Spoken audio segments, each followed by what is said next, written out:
All right, so good afternoon and welcome to this live session by Born to Lead, organized by Born to Lead. My name is Shedrack Bako, and it's an honor and a privilege to have you join me online at a time like this and to share with me this teaching and understanding of what leadership is all about. Again, let me begin by saying that leadership is at the heart of everything that we do. Leadership is key, it is central to whatsoever venture humans delve into. I've had a number of people ask me questions as to why I focused on leadership and what do I attempt to achieve when I talk about leadership.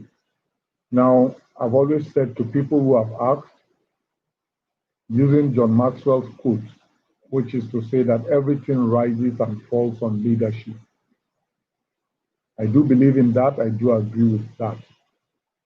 And the reasons being that the difference between any two communities, the difference between any two societies is found in the kind of leadership that is provided in that society. The reason why a tiny nation like Israel that you can drive through in 5 hours, a desert land which has rain only once a year, just one day a year, and then yet can farm and provide the world with food, is that they have got good leadership, a leadership that understands what progress is all about. That makes a huge difference with a lot of third world nations that have rain for over 6 months and yet cannot feed themselves, even though they have arable lands to farm. So you can clearly distinguish the value of leadership from from that example. Okay. Another example is that you may see again, and I know you've seen or come at disposal, but I've ended up being in disarray, being in confusion, and never at peace one with another. So family members war against each other as if they were fighting an external enemy. Yet you come across a family that is poor, wretched, perhaps in your estimation, downtrodden, and yet they blend. They live together quietly and peacefully, thankfully and happily for the things that they have gotten. Why is that so? It is so because leadership has been provided in that family.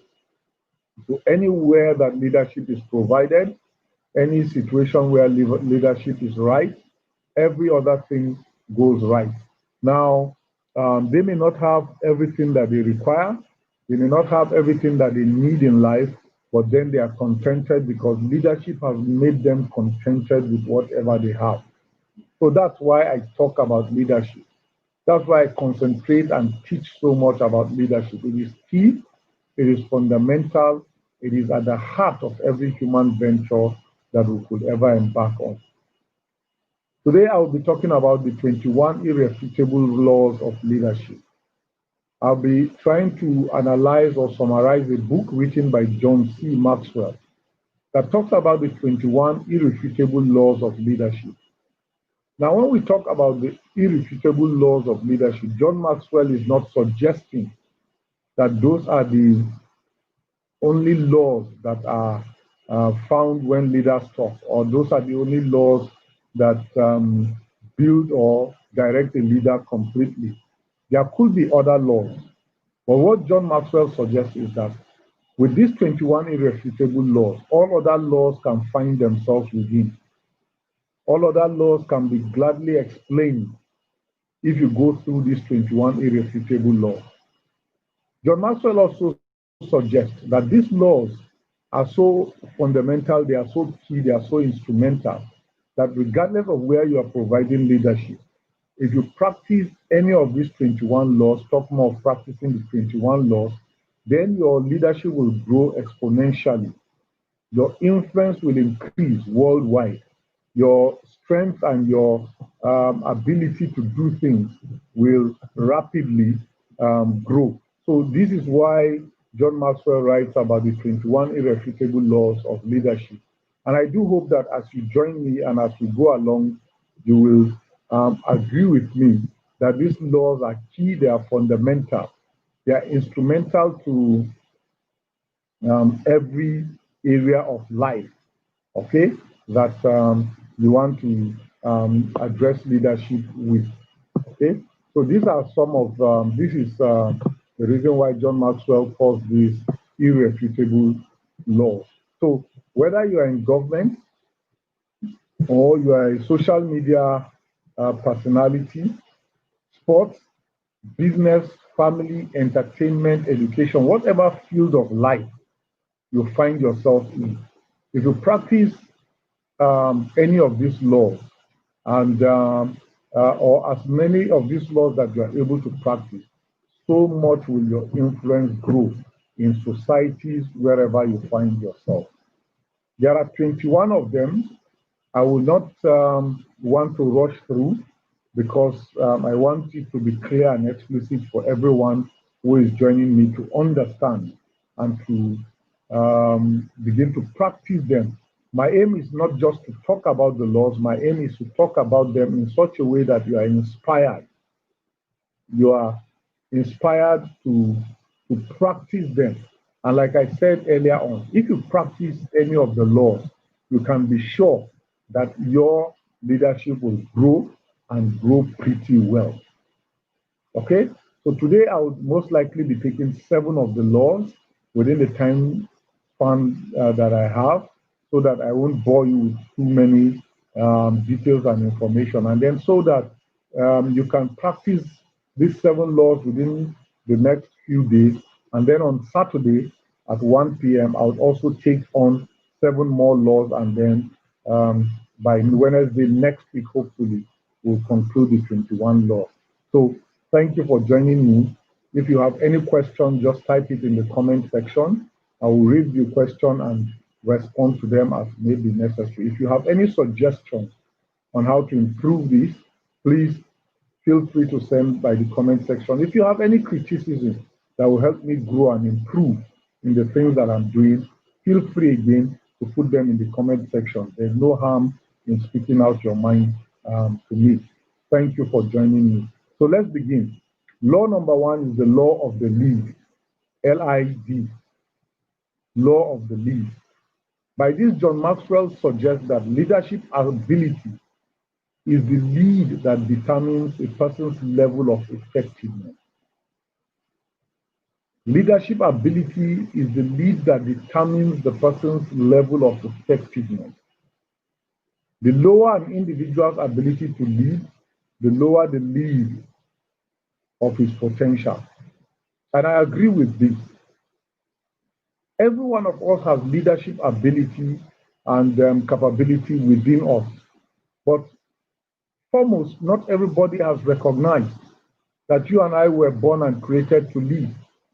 And for that reason, not many of us have been able to discover the potentials that are in the inside of us. And because we have not been able to discover the potentials that are in the inside of us, we have not been able to grow our leadership. We've not been able to lead ourselves properly and to grow our leadership to the extent that others will follow. Okay? Now, our ability to influence people is dependent on how well we have developed our ability. Our ability to direct people and to show leadership depends so well on the level of ability that we have developed over time.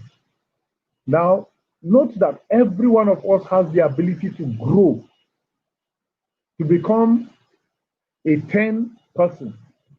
Okay? In this part of the world where I am, there's a popular Hausa saying, and I will just translate in English, that says that we are not complete, we are all 9. 9 over 10. We can never be 10 over 10.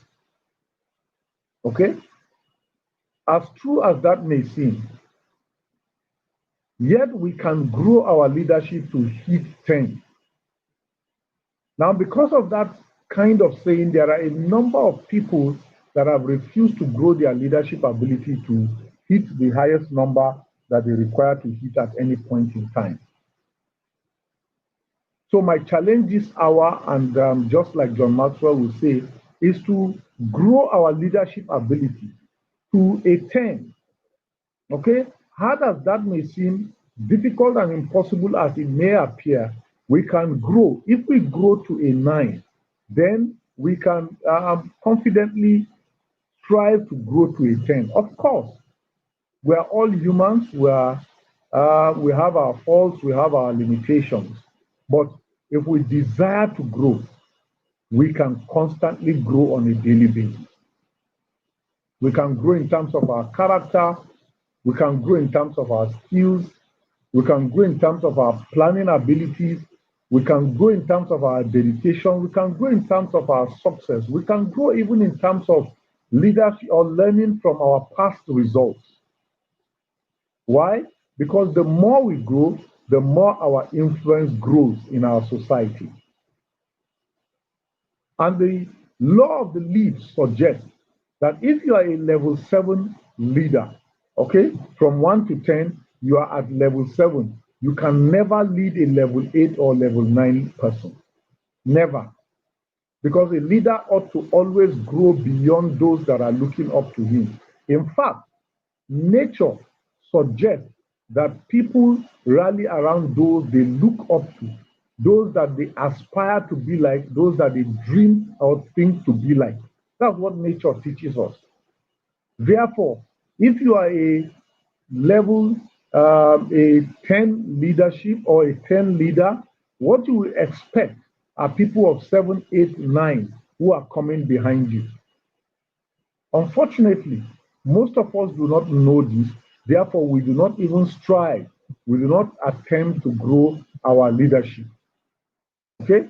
We do not attempt to grow our leadership.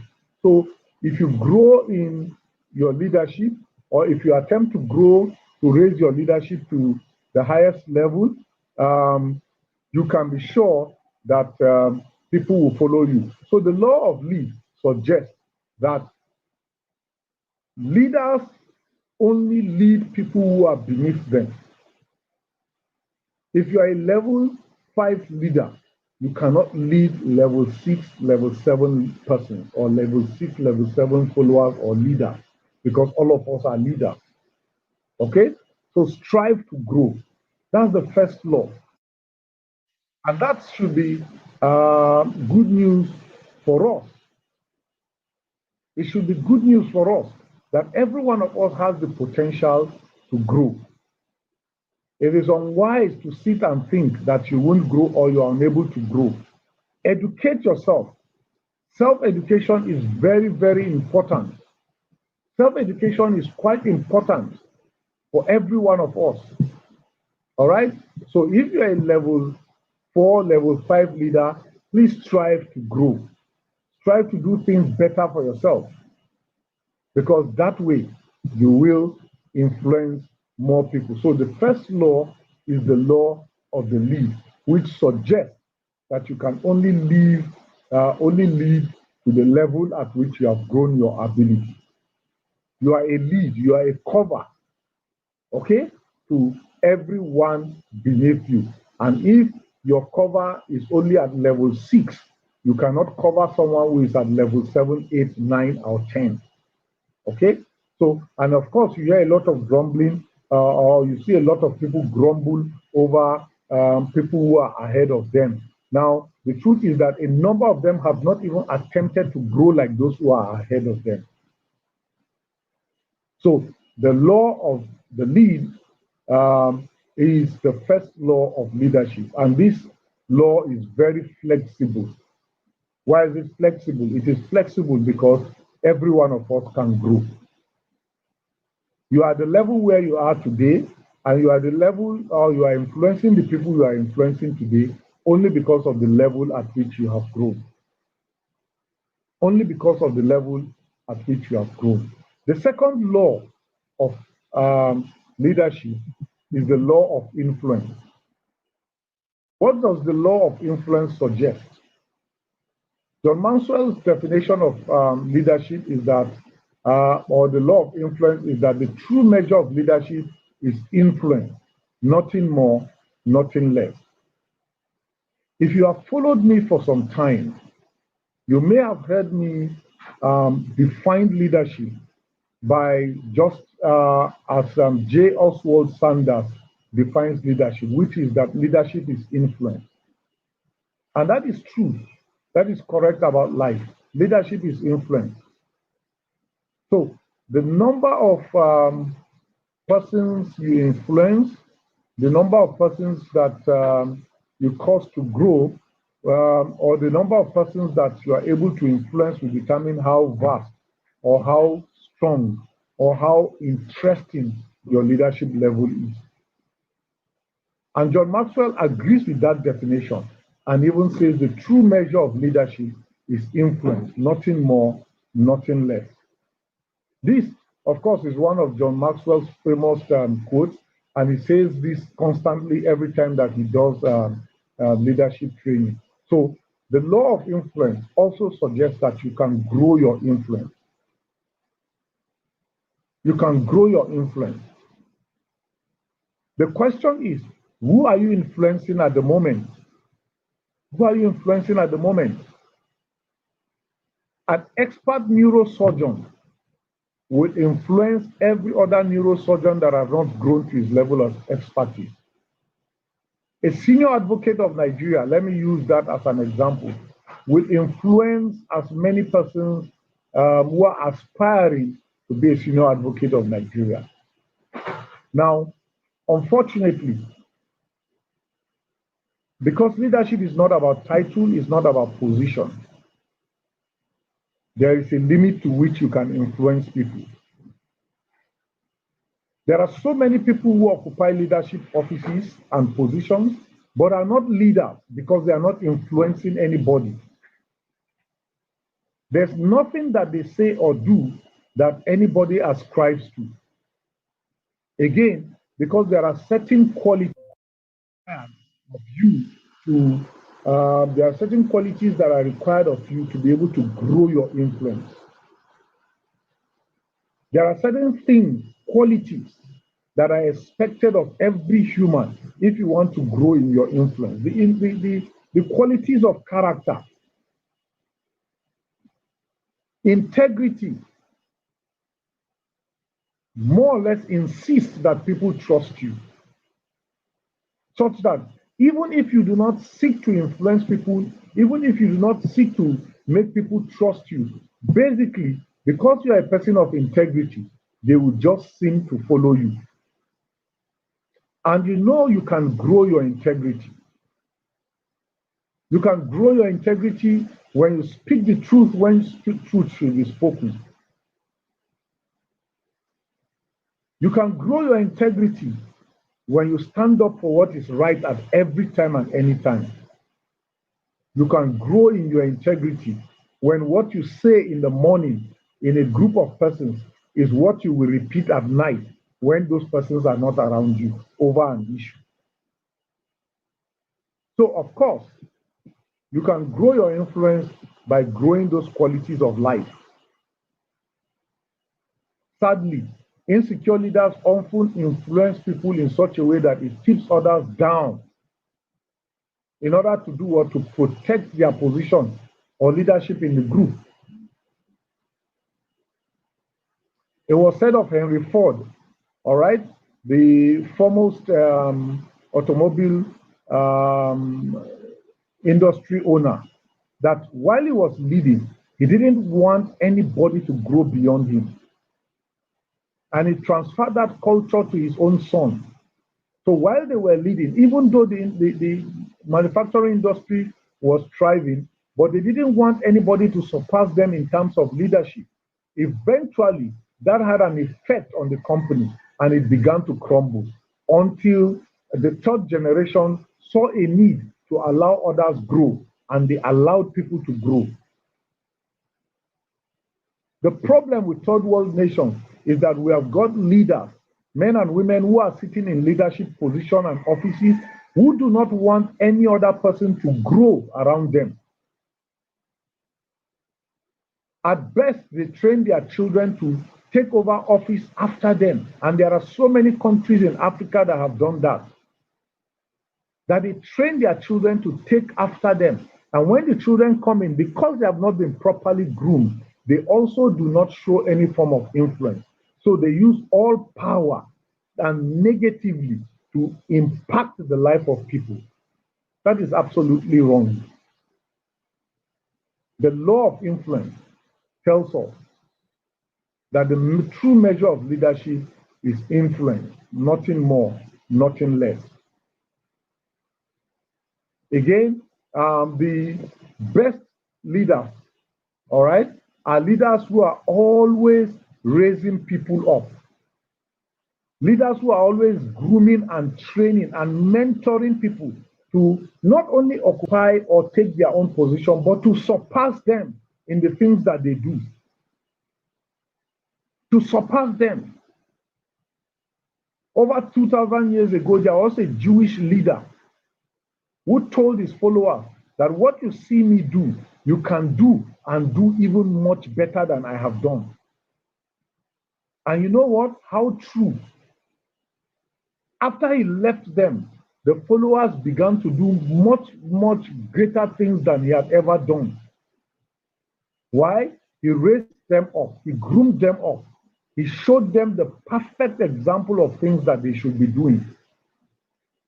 And because of that, those leaders that came after him virtually or basically surpassed all that he's done. But you see, this is life. Everything that the followers or the leaders after him did has been ascribed back to him. That's what it means. If you want to leave a legacy, and I talked about this a few weeks ago, and you can go on Facebook or YouTube to get this. If you want to leave a legacy, you must train people. Buildings and structures do not leave legacies, because whatever building or structure you see today can be crushed tomorrow, can be crumbled. Even if it were a very big dam or a bridge that you build, after you, someday, development will suggest that that bridge be pulled down or that dam be opened up and let loose. And again, we see these things happen every day in life. So be a good leader. And how do you show that you're a good leader? By always raising people up to their highest potential. So that one day they can become leaders after you have left. And then when they become leaders, they would even do beyond the things that you have done. Please note that leadership is not about title, it's not about position. It doesn't matter whether you're called the man of God, whether you're called a director, a manager, a president. Okay? If you are not influencing people, you are not leading them. You are not leading them. And John Maxwell says this, that true leadership cannot be awarded, appointed, or assigned. It comes only from influence, and that cannot be mandated, it must be earned. It must be earned. So you must serve people to be able to earn influence. You must live a life of integrity so people can trust you. When it comes to identifying a true leader, don't listen to what people say. Don't listen to their claims. Just look at how they live. Don't listen to their titles. Because the proof of leadership is found in how well it influences people. And if you think you are leading and you have no one following you, like John Maxwell will always suggest, it means that you are just taking a walk in the park. So the second law is the law of influence. The first law is the law of the lead. The second is the law of influence. The third law is the law of process. By this, John Maxwell suggests that leadership does not happen in one day. It grows. Leadership grows. It's not a one-day event. It is a process. It takes time for every one of us to grow. At one point, you were in the elementary school. You have grown. If you are a graduate, you have grown through an educational process. You have always wanted to be a graduate, but you've known that you've got to go through the process to be able to grow into graduate, into becoming a graduate. If you're a medical doctor, a lawyer, an engineer, a teacher, an athlete, you know that you didn't commence that in one day. You had to grow to the point where you are at the moment. So the law of process tells us that leadership develops daily, not in a day. And how do you develop daily? You develop daily by how you plan to grow. So it begins with planning. How do you plan your day? Because you are becoming what you will become. By that I mean what you are doing right now is, if you do not change your life, is exactly what you do 5 years from now. If today you do not change your life plan, where you are today is where you will be 5 years from now. It's it's not a prayer for ill luck. It is just how life runs. So the law of process suggests to us that you can tell where a person will end up by watching their daily habits and priorities. If someone spends his time or her time watching TV daily, you know that years from now the person will not have grown much, except if watching of TV just suggests to the person that, except if the person learns from how he watches the TV. But I can say to you clearly that if you spend certain hours watching TV, there's nothing you can learn, and life will pass you by. A study has once shown that the richest men in the world, all right, and the most influential people in the world watch TV only 3 hours in a week. 3 hours in a week. While there are some of us that, even in a day, we watch more than 6 hours of television.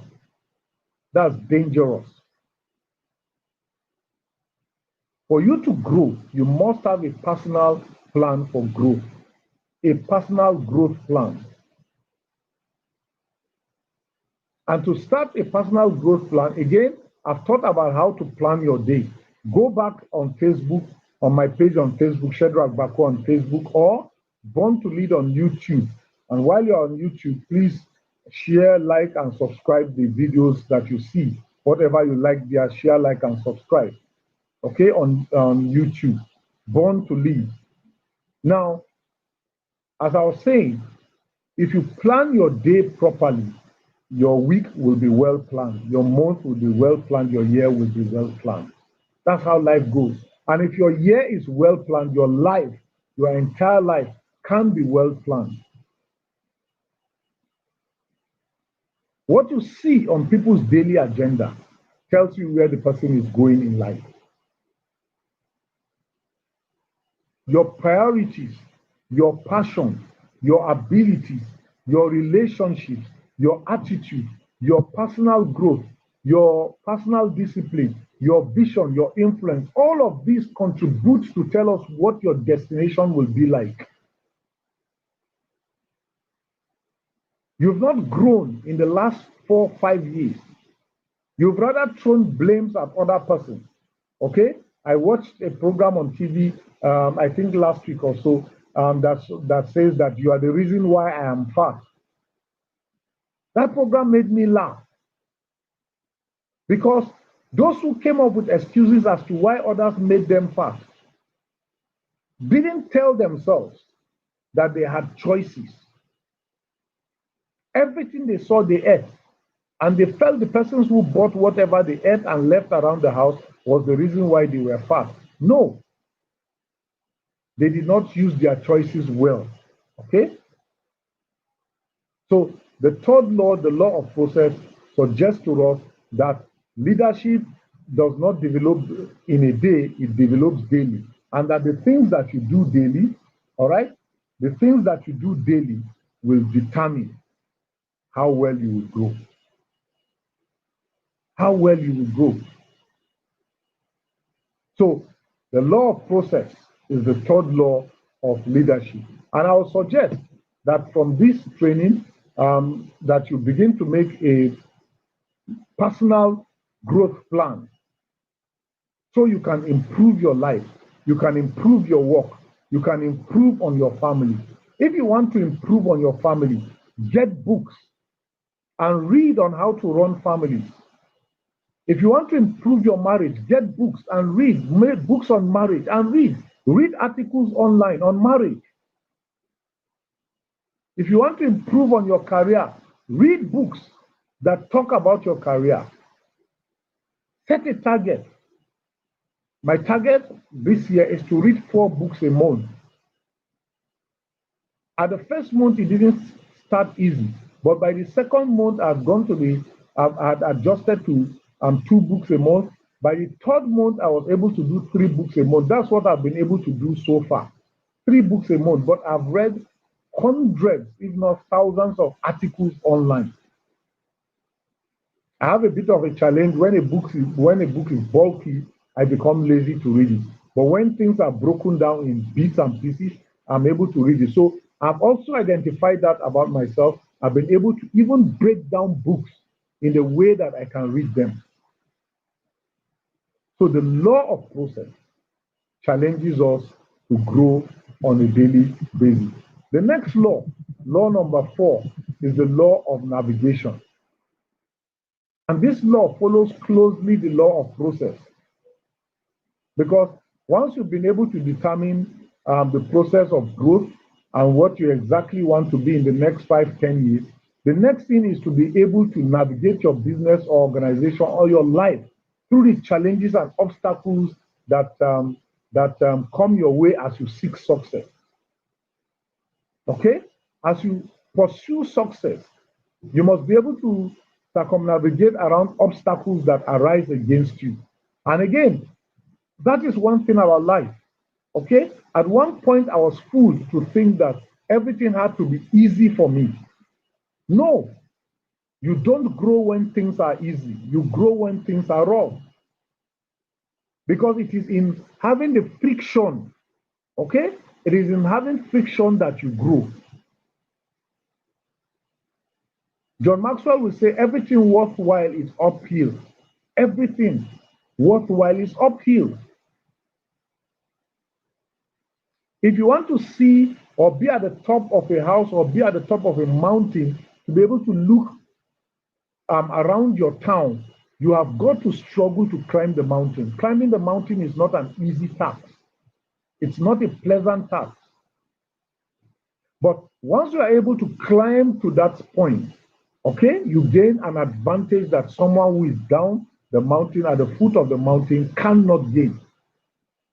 So the law of navigation tells you that being able to navigate yourself, being able to navigate your business, being able to navigate your family, being able to navigate yourself around every challenge and obstacle that arises against you means that you are making or moving forward and navigating well to the point of success. Jack Welch says this, the former CEO of General Electric, I think he's late now, he died about last year or so, if I'm not mistaken. He says this, a good leader remains focused. Controlling your direction is better than being controlled by it. I take it again. A good leader remains focused. Controlling your direction is better than being controlled by it. A lot of us are controlled by our circumstances and situations. While in reality, our circumstances and situations are supposed to propel us. Okay? They are supposed to be the challenge, they are supposed to be the opposition that propel us towards our goals. The law of navigation is where the difference between leadership and noisemakers is drawn. Noisemakers see every opposition as, they see every opposition as a problem. Leaders see every opposition as a challenge to grow. Leaders learn from obstacles. Noisemakers get distracted by obstacles. And the law of navigation tells you that for you to navigate to the point where you're aiming for, you must be able to find your way around all the obstacles and challenges that arise against you. I've had so many challenges, I've had so many obstacles, yet I am standing and pushing on for a purpose. I have a goal, I have a destination that I'm aiming at. I fall, but I rise. As many times that I fall, so many times do I rise. And I call on you, all right, as you listen to me, that as many times as you fall, that you rise up, okay, to achieve the things that you are aiming to achieve. With this in mind, okay, leaders know that casting a vision is very important for their well-being. If you are able to cast a vision, a reasonable vision as to where you are driving to, as to where you are aiming for, I can tell you that your focus will remain straight, that you will practice the law of navigation as proper as you ought to practice it. John Maxwell says this: anyone can steer the ship, but it takes the leader to chart the course.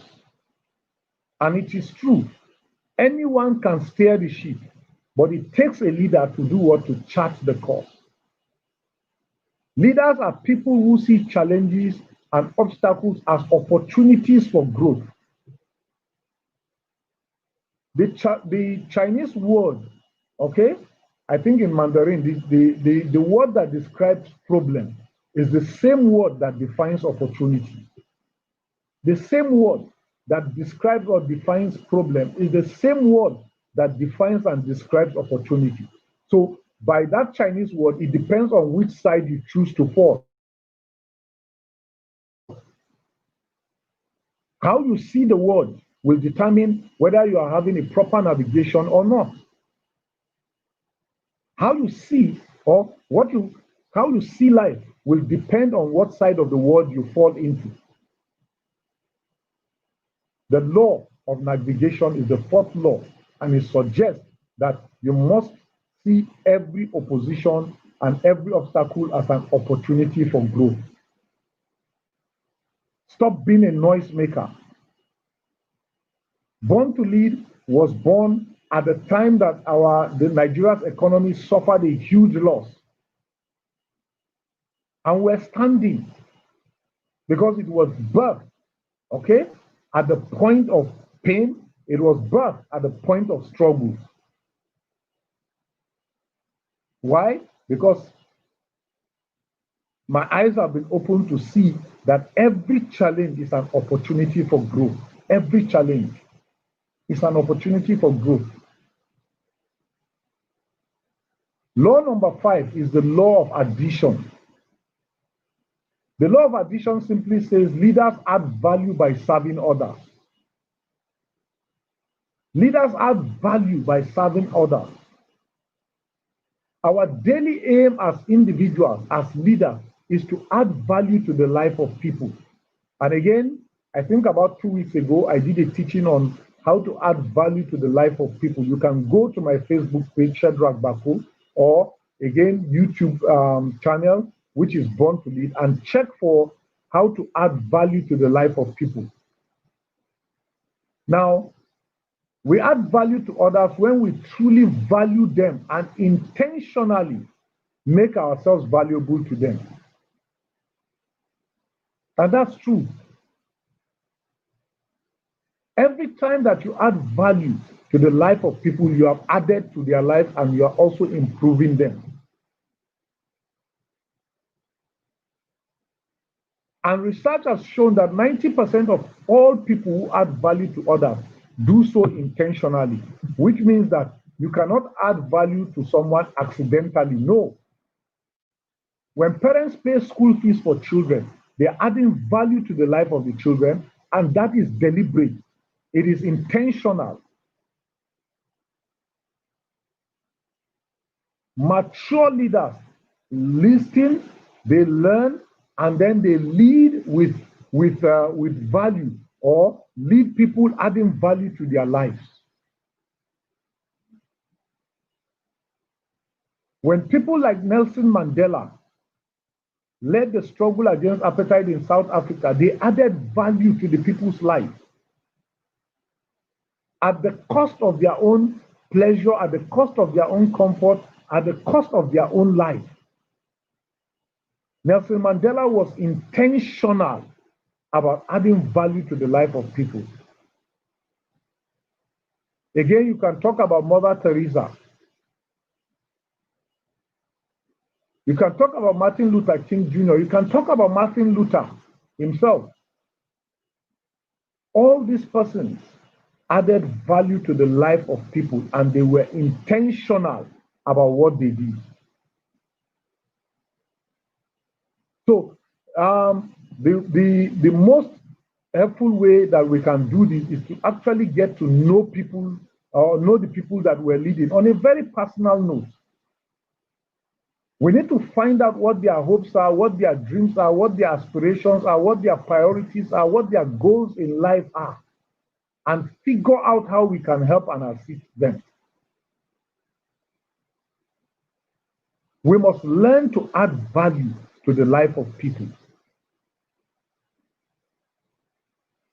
Be a leader that is adding value to the life of people. Everyone who has added value to the life of people has never remained the same. Everyone who has added value to the life of people has never left without leaving a legacy. Thank you, Ajaya Ezron, for joining me. Thank you for your comments. I see the comments, and I'm glad about this. Now, the next law is the law of solid ground. By this, John Maxwell suggests that trust is the foundation of leadership. Trust is the foundation of leadership. Remember, we've said that leadership is not about position, it's not about title. It is about influence. Now, unless people are able to trust you, you cannot influence them. That's for sure. The ability to influence people depends heavily on how well people trust you. The greatest challenge in the 21st century is that a number of people want to occupy leadership positions even though they do not live a life of integrity. Even though people cannot trust them. Even though they are not standing on solid ground. Okay? They are inviting people to come and join them on the quicksand, or in the quicksand that they are standing. Of course, if you stand on quicksand, no sooner than later, you will be submerged by the sand. You'll be submerged by the sand. Okay? So the law of solid ground tells us that trust is the foundation of leadership. In these days, we have got so many people who are disillusioned by leaders. Okay, we've had people who call themselves men of God, but have fraternized either with occultists, or have fraternized with drunkards, have fraternized. I'm not talking about people who you intend to win to sanitize. No, I'm talking about people that you hide in the dark of the night to fraternize with. We've had so many political leaders. At the moment in my country, Nigeria, okay, there's an ongoing probe in a commission that was commissioned, I think, about maybe barely 10 years ago, all right? The massive corruption that has taken place in that organization is heartbreaking. It's disillusioning. It's broken the heart of the people, the very people that ought to have enjoyed development even by that commission. Why? Because the political leaders that have occupied offices and positions in that commission have robbed the people rather than done things with integrity to make the people trust them. The law of solid ground says that trust is the foundation of leadership.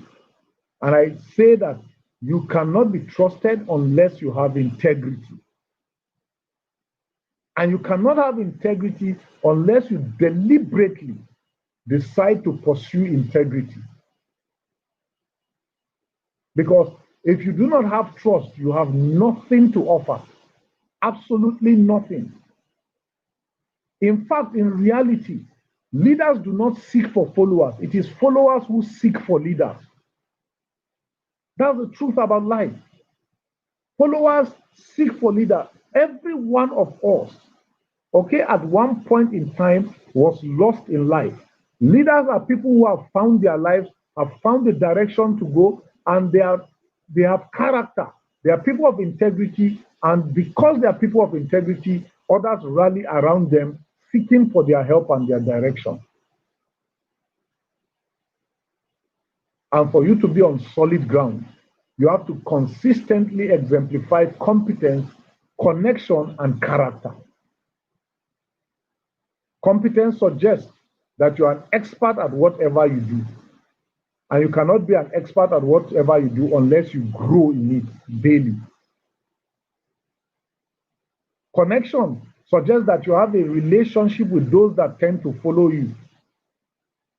And again, I'm quoting John Maxwell. He said, people don't care how much you know until they know how much you care. And it is true. Nobody wants to know how much you know. Nobody cares to know how much you know until they know how much you care. Unless you touch the hearts of people, you will not get anyone following you. And character suggests that you are a person of integrity. Trust is our most important asset as leaders.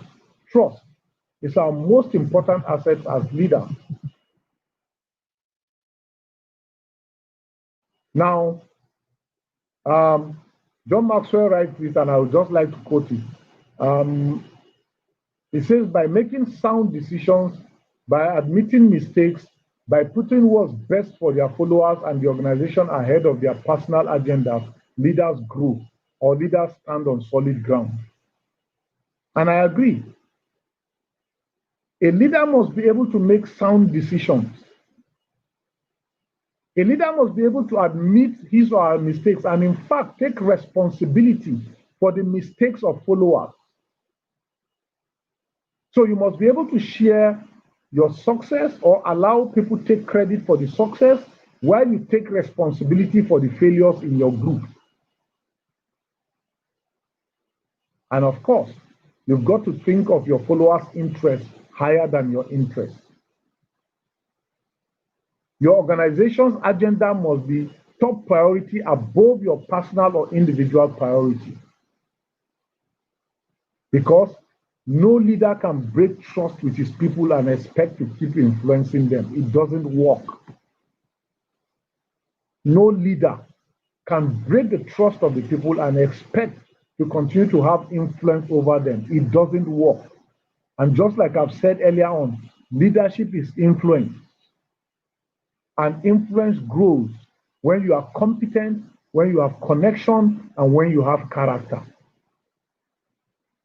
So the sixth law, okay, is the law of solid ground. I suggested I would discuss only 7 laws today, and so I'll go to the 7th law, which is the last law for today. Okay, there are 21 laws. I've broken them into three categories, so 7 per day.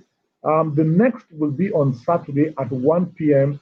on Facebook and on YouTube simultaneously. So you can join me also on Saturday, 1 p.m. to enjoy the 8th to the 15th law. Okay, and then subsequently next Wednesday, I'll treat the other laws that are remaining. Now, the 7th law is the law of respect. This is similar to the law of solid ground, except that there's some level of difference. What is the law of respect? What does it say? It says to us that people naturally follow leaders that are stronger than themselves. People follow leaders that they want to respect. Leaders that have shown them every reason that they ought to be respected for. Okay? That is what the law of respect suggests. That everybody wants to follow the person that is stronger than him or her. Growing up as children, we remember every time that our friends harassed us or some bully challenged us, we always tended to suggest that we were going to call our parents to intervene in the situation. Let me share a story. When I was in primary school, we had this bully called Orire. He was a tough guy. He could beat anybody at any time. And you know, constantly in the school bus, then we had school bus take us to school and return us back. Now, every time in the school bus, he showed his might, he showed his power by bullying children around. If you bought snacks or your parents gave you snacks to take to school, he simply bullied you and collected your snack. And that continued for a very long time. Every time we went to school, it continued. Every time we were coming back from school, it continued. In school, he bullied people. He was like the gang master in our time. Of course, we were just growing up. He was slightly older, but he was stronger than everyone, at least as far as his power could show. Now, on this particular day, we were returning back from school and we were in the school bus. And he attempted to take a snack from a girl, and the girl resisted him. She resisted him, but of course, he used force, so he took her snack off her, ate it up. And we had another friend who sat quietly all the while, never mentioned anything, never said anything, who watched and observed what this bully was doing. And then, soon as the bus stopped for us to alight from the bus, this friend of ours rushed down first. So we were wondering why he was rushing down. I was wondering particularly why he was rushing down.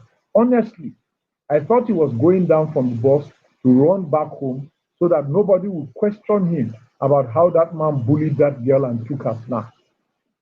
Little did we know that he had his strategy. So he was first to alight from the bus, and he stopped by the door, waiting for everyone to come down.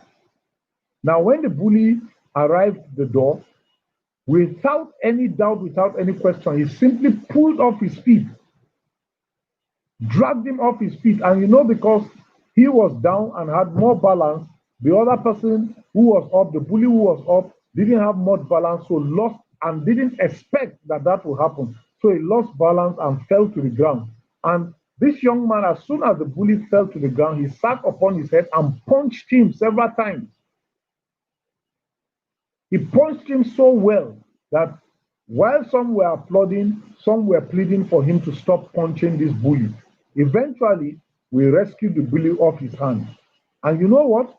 The bully simply got up and ran back home, promising to continue the fight some other day. But at that point, we knew that the bully had lost his strength. He had lost his fight. And guess what? From that moment, every one of us turned to this guy and started following him rather. Why? He had rescued us from the hands of the bully. That may not be a perfect example to exemplify what I mean by the law of respect, but like John Maxwell says, people naturally follow leaders stronger than themselves. He suggests that one of the greatest potential pitfalls for natural leaders is relying on their talent alone, while good leaders rely on respect. They understand that all leadership is voluntary, and I agree. All leadership is voluntary. I choose to follow just as well as I can choose not to follow. because all leadership is voluntary. Again, I share a story. I had the privilege of leading the youth in my church many years back, about 12 years back. Okay. Now, while I was leading the youth in my church, I ensured that at every time, knowing that my leadership was voluntary, that every time I needed to make an inclusive or a decision that would impact and influence everybody, I tried to make it as inclusive as possible. So every time I brought it to the fore, people debated back and forth, even though I knew what I wanted, okay, but I needed to sound other people's opinion to hear what their contributions would be like. And again, a number of times, or as many times that I threw that back to the house, beautiful suggestions came up and were built upon my initial suggestion. But I had a friend who was not comfortable by that situation. And one day he called me aside and said, "What are you doing? Why are you pampering these people?" And I said, "I do not pamper them." He said, "So why do I always take or bring a suggestion and bring it to the fore for others to build upon it or to want to make suggestions upon it?" And I said, "Because it's going to influence their life. One way to get people to follow you is to make them believe that they were involved in the decision making.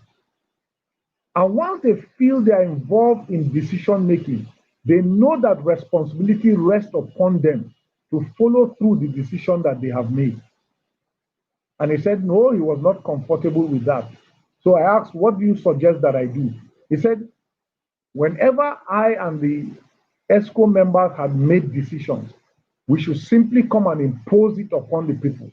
And that whoever liked the decision or not will have no choice but to follow." And I said, "You know what it means? At that point, you would have placed a rope on their neck and you are dragging them to follow. These are two different pictures and two different scenarios. So while they grudgingly follow, if anything happens along the way, they will turn back and abandon ship. They will leave you. But if they are involved in decision making, they will follow you all the way through. Even when obstacles arise, they will make suggestions as to how to overcome the obstacles." The law of respect says to us that people follow people who are stronger than them.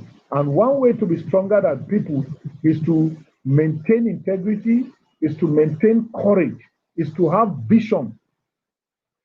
Be bold. Become their friends. Make them love you.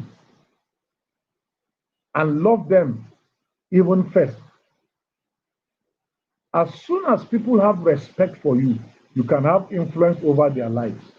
But the day that they lose respect for you, you know what? This influence that you have will disappear. There's a situation at hand at the moment where someone that has always been respected by people made, in a community that I belong to, made a suggestion and even said things that were inappropriate, things that he knew were not true or were not exact. He made those comments. And you know what? As soon as the meeting ended, someone called me to say he's lost his entire respect for that person. What it simply means is that that person can no longer influence this man that he thought he had influence over. Okay? So please ensure, all right? Ensure that people respect you. And for people to respect you, you must do respectful things.